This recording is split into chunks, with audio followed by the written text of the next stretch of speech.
everybody, welcome back. So friends, today we will talk about chapter number 1 of class 10 science. So जो topic हमारा रह गया इस chapter में से वो है ऑक्सीडेशन एंड रिडक्शन.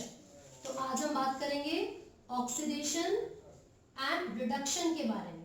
ठीक है, तो क्या होता है ऑक्सीडेशन और रिडक्शन? देखिए, ऑक्सीडेशन का मतलब है कोई भी एक ऐसा process where addition of oxygen occurs. कोई भी एक ऐसा प्रोसेस जिसमें ऑक्सीजन की एडिशन होती है उसको हम ऑक्सीडेशन बोलेंगे. और रिडक्शन का मतलब है एक ऐसा प्रोसेस जिसमें हाइड्रोजन की एडिशन होती है, जिसमें हाइड्रोजन की एडिशन होगी. तो ऑक्सीडेशन को डिफाइन करने के लिए मैंने यहाँ पर लिखा है the process in which edition of oxygen occurs. कोई भी ऐसा प्रोसेस जिसमें ऑक्सीजन की एडिशन होगी वो ऑक्सीडेशन है. लेकिन अगर उसी प्रोसेस में रिमूवल ऑफ ऑक्सीजन भी हो रहा हो, रिमूवल ऑफ ऑक्सीजन हो रहा है तो उसको भी ऑक्सीडेशन कहा जाता है. यानी कि या तो एडिशन ऑफ ऑक्सीजन हो, sorry removal of hydrogen, removal of hydrogen,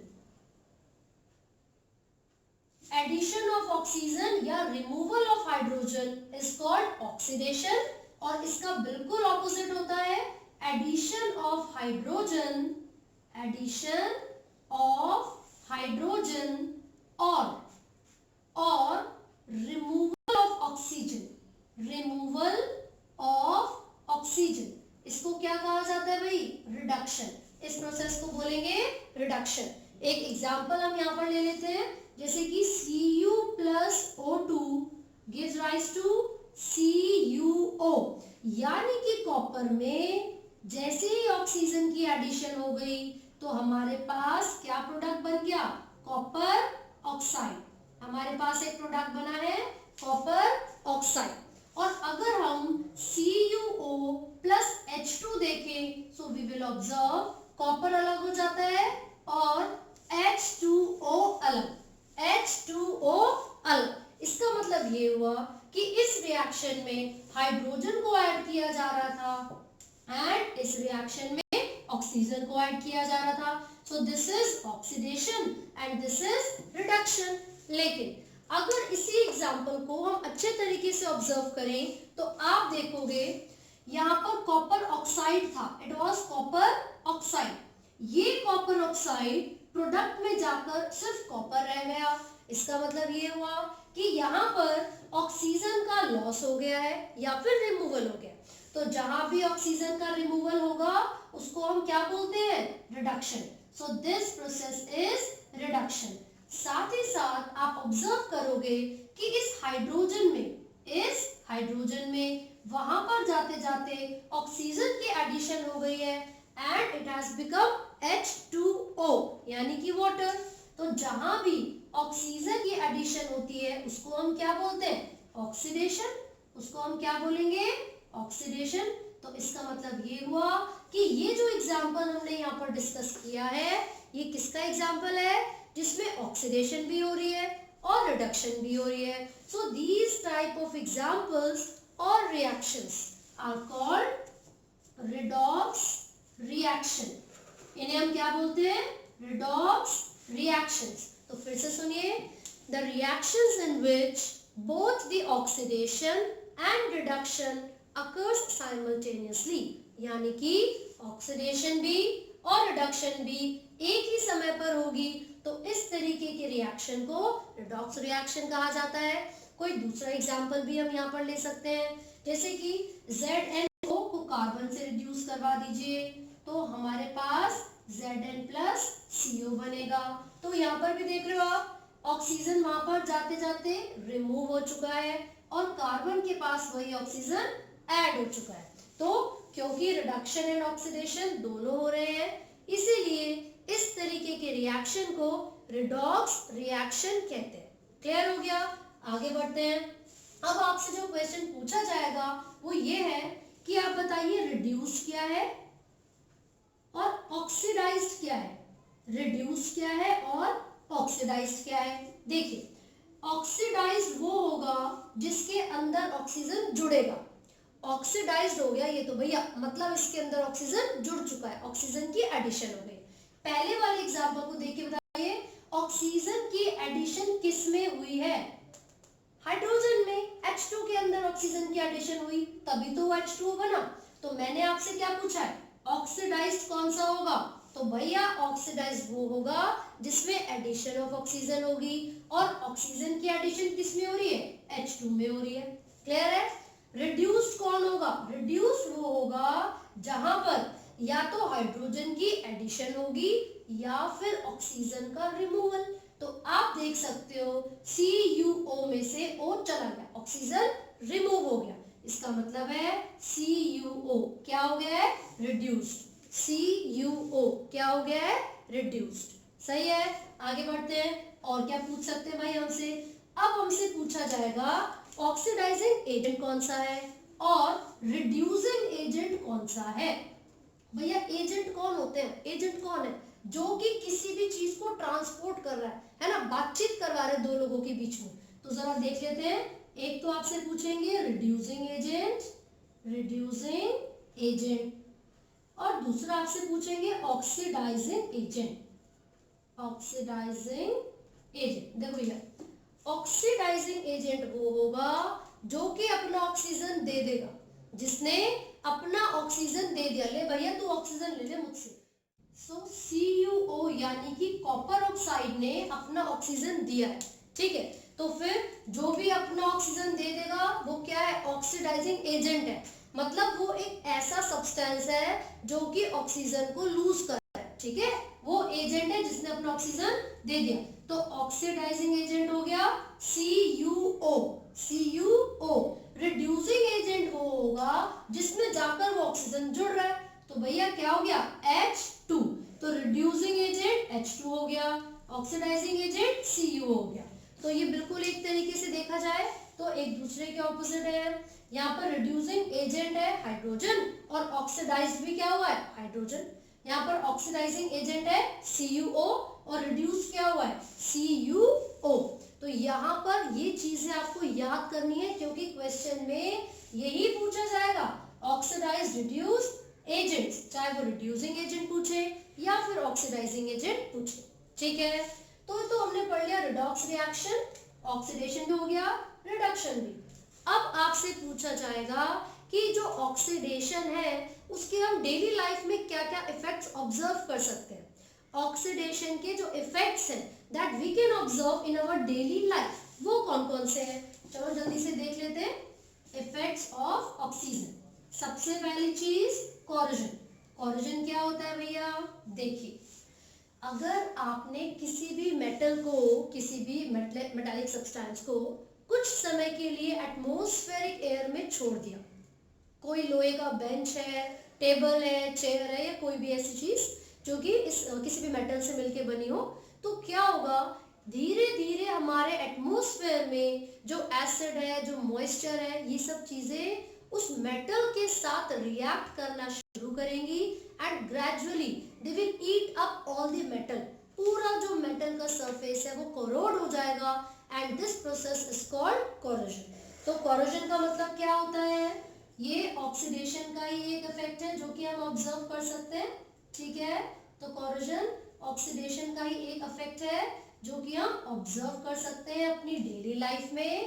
इसका मतलब क्या होता है? When a metal is kept किसके साथ में? Under atmospheric condition, so the acid, the moisture which are present in the air, they react with the metal and gradually the metal is corroded। तो फटाफट से इसकी डिफाइन लिख लेते हैं।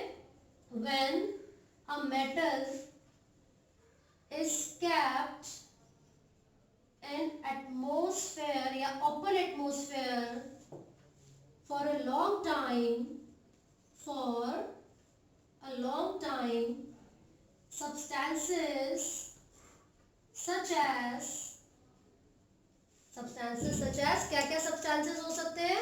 Acid and moisture, acids, moistures attack the metal या attack the surface of metals, gradually corroding them. क्या कर देते हैं उसको, मेटल को कोरोड कर देते हैं। सो इस प्रोसेस को हम कोरोजन कहते हैं। इसका एक एग्जांपल है rusting of iron. Rusting of iron, ये आप ऑब्जर्व कर सकते हो कि जब भी एटमॉस्फेरिक गैसेस आयरन के साथ रिएक्ट करती हैं तो लोहे के ऊपर जंग लग जाता है, ठीक है। तो ये किस वजह से हो रहा है, ऑक्सीडेशन की वजह से हो रहा है। तो ये एक नॉर्मल प्रोसेस है, ठीक है।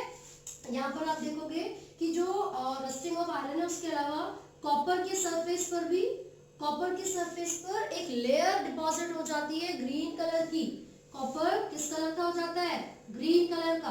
क्यों हो जाता है, CuCO3 यानी कि कॉपर कार्बोनेट की डिपोजिशन होने की वजह से, ठीक है। सिल्वर का कलर कैसा हो जाता है, ब्लैक हो जाता है। क्यों होता है भाई, क्योंकि ये जो सिल्वर है वो सल्फर के साथ रिएक्ट करेगा और Ag2S की फॉर्मेशन हो जाएगी and due to this compound the surface of this silver appears black. तो अगर लंबे समय तक आपने कॉपर को या सिल्वर को खुले जगह पर छोड़ दिया, क्योंकि ये मेटल है, एटमॉस्फेरिक गैसेस के साथ रिएक्ट करेंगे और क्या हो जाएगा, कोरोजन हो जाएगा। क्लियर है। अब इसके अलावा जो सेकंड स्टेप हमें पढ़ना था जो कि इफेक्ट ऑफ ऑक्सीडेशन है, वो क्या होगा, वो रेंसिडिटी होगा, ठीक है।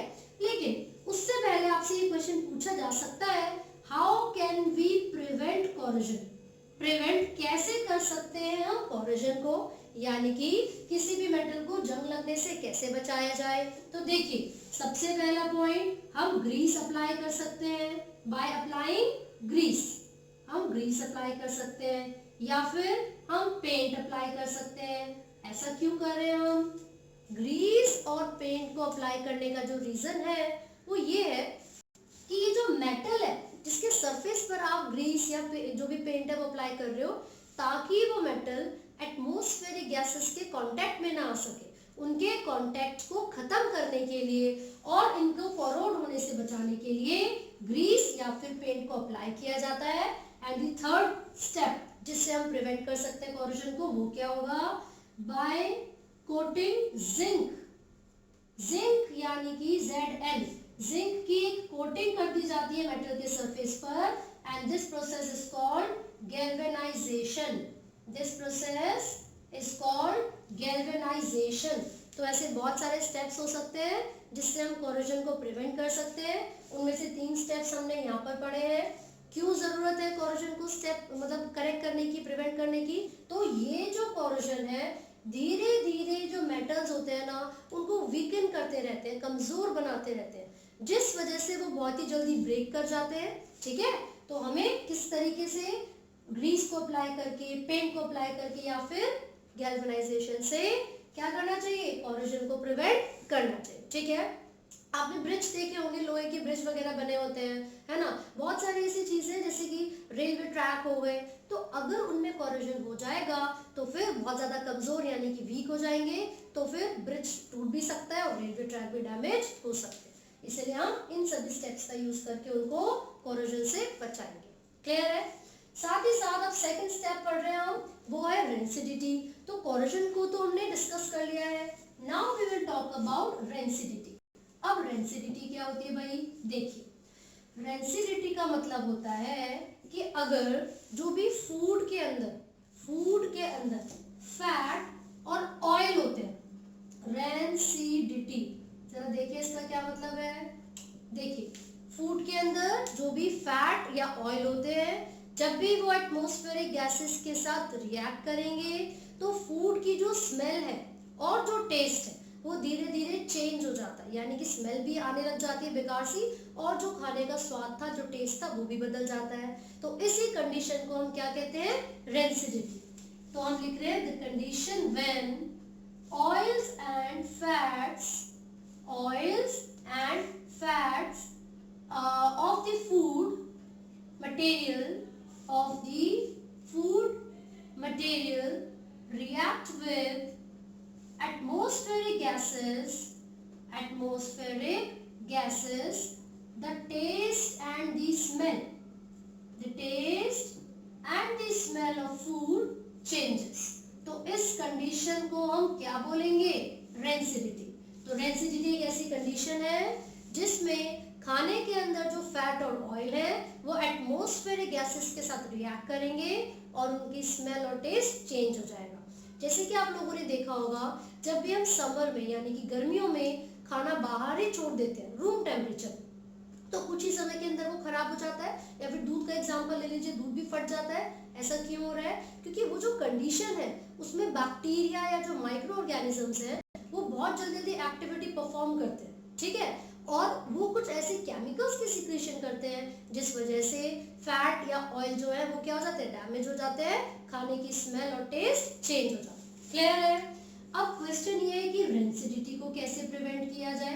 तो क्या करते हैं हम, खाने को खराब होने से बचाने के लिए एयर टाइट कंटेनर में रखते हैं। कहां पर रखेंगे? Air tight containers, by keeping the food in air tight containers. दूसरा स्टेप क्या हो सकता है? By adding antioxidants. एंटीऑक्सीडेंट्स, अब ये एंटीऑक्सीडेंट्स क्या करेंगे? ये ऑक्सीजन को रोकेंगे ताकि वो फैट और ऑयल के साथ रिएक्ट ना करे और खाने को खराब ना करे। इसका एग्जांपल है BHT, BHA। इसका मतलब है ब्यूटाइलेटेड हाइड्रोक्सीटोलिन, हाइड्रोक्सीटोलिन, ठीक है। और BHA का मतलब है butylated hydroxy anisole, anisole, right. और किस तरीके से रोका जा सकता है? By flushing nitrogen gas in the chips packet या फिर oil containing food, oil containing food packets, उनके अंदर अगर नाइट्रोजन गैस को फ्लश कर दिया जाएगा तो नाइट्रोजन गैस भी क्या करती है, ऑक्सीजन के कांटेक्ट में नहीं आने देगी फूड में प्रेजेंट फैट और ऑयल्स को, ठीक है। और एक और पॉइंट जो कि हम कर सकते हैं, एयर टाइट कंटेनर हो गया, एंटीऑक्सीडेंट्स को ऐड कर दिया, नाइट्रोजन गैस को भी फ्लश कर दिया। क्या कोई और तरीका है? रेफ्रिजरेटर में भी तो रख सकते हैं, रेफ्रिजरेटर, या फिर आप इसमें ऐड कर सकते हो by keeping food away from light, away from light. अगर बहुत ही ज्यादा लाइट होती है, सनलाइट प्रेजेंट होती है, तो फूड के अंदर जो बैक्टीरिया की एक्टिविटी होगी वो ज्यादा हो जाएगी और वो सारे के सारे फूड को डैमेज कर देंगे। तो ये हमने चैप्टर नंबर 1 के सभी टॉपिक्स पढ़ लिए, राइट।